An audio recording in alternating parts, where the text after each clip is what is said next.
دیارە ساڵی 2023 100 ساڵ تێپەڕ دەبێت بە سەربەستنی پەیمانی لۆزان. دەپرسین دوای 100 ساڵ پەیمانی لۆزان بکوێ دەگات و کاریگەریەکانی ئەم پەیمانە لەسەر کورچی دەبێت. ئەو بابەتەی کە هەندێک جار بە تایبەتتر تورکیا باسی لە هەڵوەشانەوەی پەیمانی لۆزان کردووە بکوێ دەگات. ئایا ئەمە فشاری سیاسی و ئابوووریە یاخود لە بەرژەوەندی تورکیا دەبێت و هەڵوەشانەوەی ئەم پەیمانەش چ کاریگەریەکی لەسەر کورد و مافەکانی کورد و سربەخۆیی کوردستان دەبێت کە پێش پەیمانی لۆزان لە پەیمانی سیڤەردا ئەم بابەتانە تایبەت بە مافی کورد باس کرابوو کە سربەخۆی هەرێمی کوردستان بوو، بەڵام پەیمانی لۆزان تەواوی ئەو خەونەی کوردی کە لە پەیمانی سیڤەردا هەبوو لە ناوی برد. تایبەت بەم بابەتە محەممەد گەڵاڵی پسپۆرە لە مێژووی نوێ و هاوچەرخ لە زانکۆی سۆران لە ستۆدیۆی هەولێرەوە میوانە. دکتۆر سپاس بۆ ئامادەبوون. دەبێت بپرسم دوای 100 ساڵ لە پەیمانی لۆزان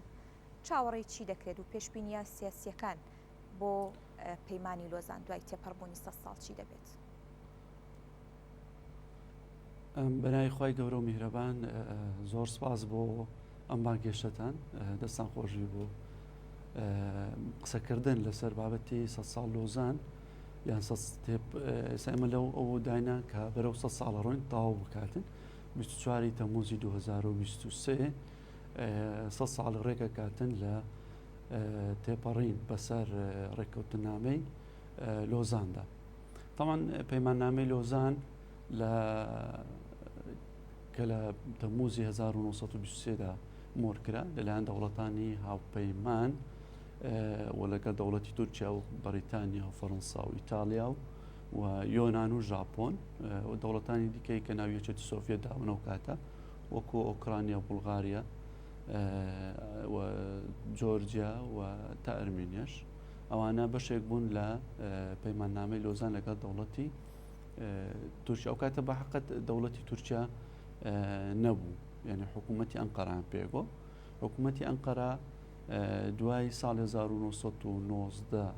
دروست بوو، دوای ئەوەی کەوە دەوڵەتی عوسمانی لە شەڕی یەکەمی جیهانیدا دۆڕا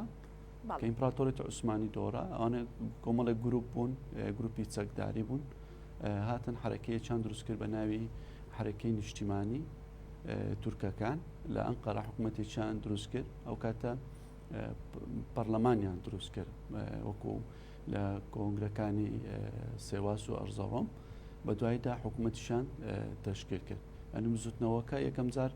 دوای حرەکەی خۆڕێخستنی چەکداری کردیە سیستەمێکی پەرلەمانی خۆ با بڵین شێوازێکی پەرلەمانی دروست کرد. اینجا حکوومەتی لەسەر ئەو بنەمایە دروست کرد. ئەو بۆ ئەو بوو کەوا شەرعیەتی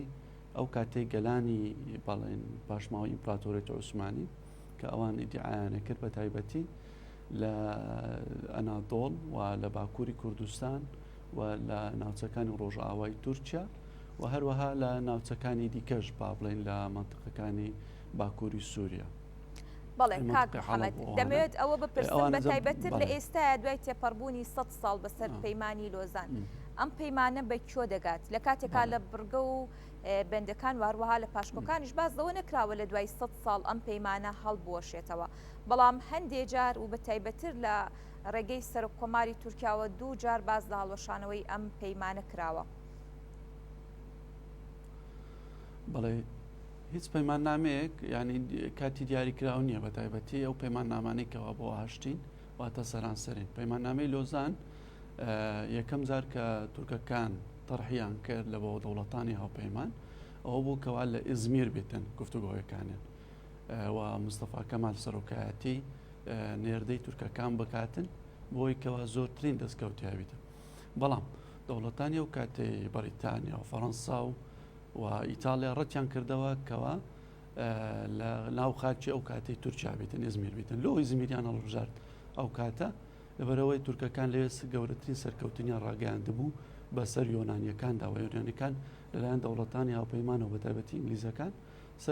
باڵپشتیەکران. بۆی ئەوان ڕازی نەبوون خستیانە لۆزان. لە لۆزان لەوێ کە دەستیان بە گفتوگۆیەکان کرد کەسایەتێکی سەربازی ئەو کاتە یان ژەڕناڵێکی شەڕی سەربەخۆی تورکەکان سەرپەرشتی نێردەی تورکەکانی کرد حسمەتی نونۆ کە دواتریش بۆ سەرۆک کۆماری بۆ دۆم سەرۆک کۆماری تورکیا لە 1930 تاوەکو 1950 دوای مرنی مستەفا کەمال ئەتاتورک ئەوە بوو کەوا بە پێی بەندەکانی میساقی میلی تورکیا ئەو کاتی تورکەکان کە دەمادەیە داوای گەڕانەوەی خاچی باکووری سووریا ینی ویلایەتی حەلب و باکووری عراق کە ویلایەتی مووسڵ بۆ ئەوەی دانابوو کەوا بە هیچ شێوەیەک عسمەتینۆ کە سەرۆکی شاندەکە بوو لا نەداتن لەو پرەنسیپەکانی میساقی میلی بۆ ئەوەیە کە گەڕانەوەی ئەو خاکانەیەکەوە لە دوای ودنەی مۆدۆڕۆس و پێشتریش کە داگیر کراینە بە تایبەتی هەل 1911 لە لیبیا لە باکووری ئەفریقیا هەتا وەکو ویلایەتی مووسڵ. ئێستاش ئەگە سیر بکەین فراوانخوازەکانی تورکیا لە لیبیاوە دەستپێیەکە هەتاوەکو باشووری کوردستان لەو لە ژێر ئەو ڕۆشنایی ئەو بۆی با مێژووی باسم کرد. ئێستا کە کۆماری تورکیا داوای یا ما بڵێن بە تایبەتی لە ڕێگای سەرۆک کۆمارەکەیەوە داوای گەڕاندنەوەی ئەو خاکانە ئاکاتن بۆی کەوا پەیماننامەی لۆزان کۆتایی دێ. بەڵام بەپێی ئەو 143 مادەی پەیماننامەکە هیچ بڕگەیەک تێدا نییە و بەپێی پاشکۆیەکانی کە نزیکەی 7 تا 8 پاشکۆی بڵێن تایبەتە بە پەیماننامەی لۆزان ئەوەی تێدانێکەوە کاتەکەی هەڵەوەشێتەوە کۆتایی دێت و پەیماننامەکەن هەڵەوەشێتەوە. بەڵێ کاک محەممەد من دەگەڕێمەوە لای بەڕێستان لە ئێستادا ڕاستەوخۆیەکەیە کە سوکاری قوربانیانی شیلاتزێ کۆنفرانسێکی ڕۆژنامەوانیان هەیە بینەری ئەم کۆنفرانسە دەبین. لكن حتى نبيتا رسمي إيش قبل هردو حكوماتها هسي حكوماتها وأنا بس هردو حكوماتها هرميش خذ شو راضي بيته قالك ممنون بوا قالك خيرات ساتشاب.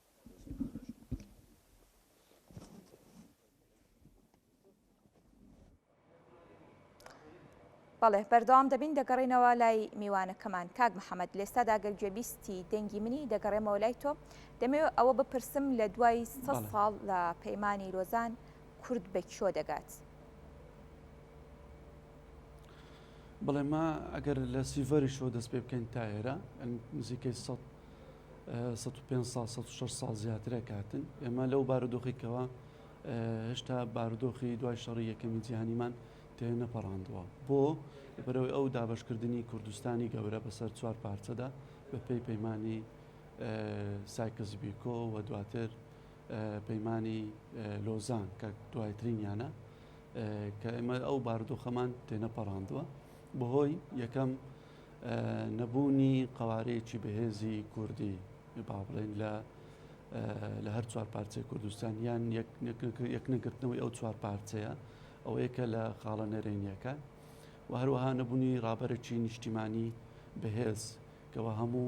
بیر و بۆچوون و بڵێن پێکاتە کۆمەڵایەتی و سیاسی و ئەوانی کورد با بڵێن یان هەتا خێڵەکانی کورد هەموو یەک بخاتن لە یەک چوارچێوەی گشتیدا. هەژمونی ئەو دەوڵەتانەی دراوسێ بەسەر کووردا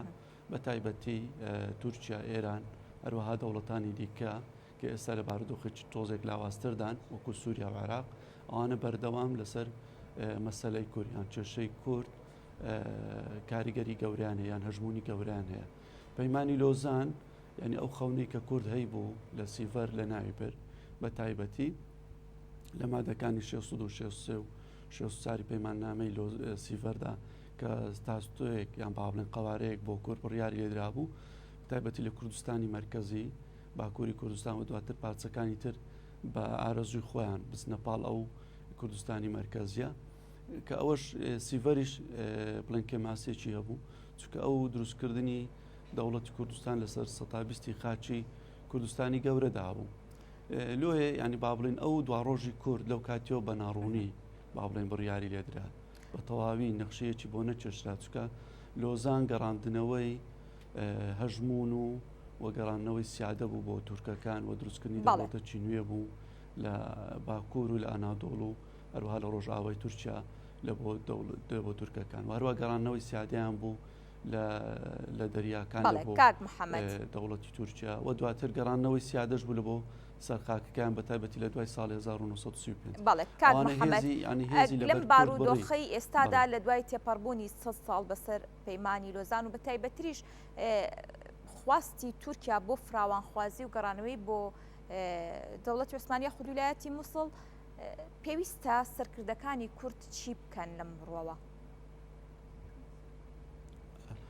یەکەم پەیمانی لۆزانکۆ باسم کرد یەک هەڵ ناوەشێتەوە دوو وەکو دەڵێ ئەوە کاتە یاسای کاتە قانونی کاتە گەڕانەوەی تێدا نیە شەکە ڕۆژوە و بە پێی ویلایەتی مووسڵ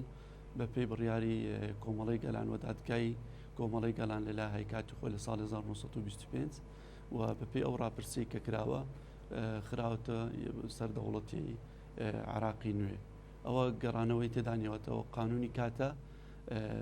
ئەم بڕیارە ڕۆیشت و بڕیار لێدرا و گەڕانەوەی تێدا نیە بەڵام هەژبوو نەکرێتن لەلایەن دەوڵەتی تورکیاوە بۆ سەر باشووری کوردستان لەباری سەربازی و لەباری ئابووری و لەباری وزەشدا ئێمە سەرکردایەتی کورد پێویستی بەوەیە کۆمەڵێک خانەی بیرکردنەوە وەکو تینگ تانکسەکان بە بەردەوامی کاریان بۆ بکەن و لێکۆڵونەوەیان بۆ بکەن بۆ ئەوەی پێشنیازیان پێ بدەن لە ڕووی پەیوەندی نێودەوڵەتی و قانونی نێودەوڵەتی و هەروەها هەڵوێستیان لە مەحافلی دەولی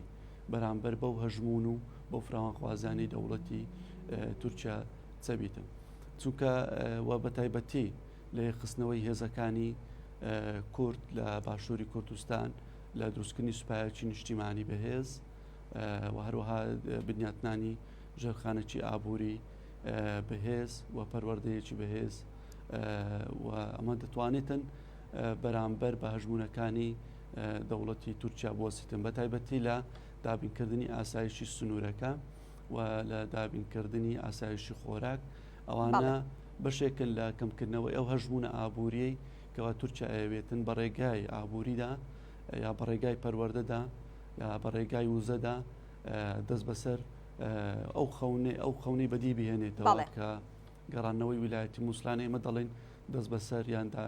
یان یاخود باشووری کوردستان داگیر بکاتن. بەڵێ زۆر سپاس بۆ ڕوونکردنەوەکان سپاس بۆ محەممەد گەڵاڵی پسپۆر لە مێژووی نوێ و هاوچەرخ لە زانکۆی سۆران.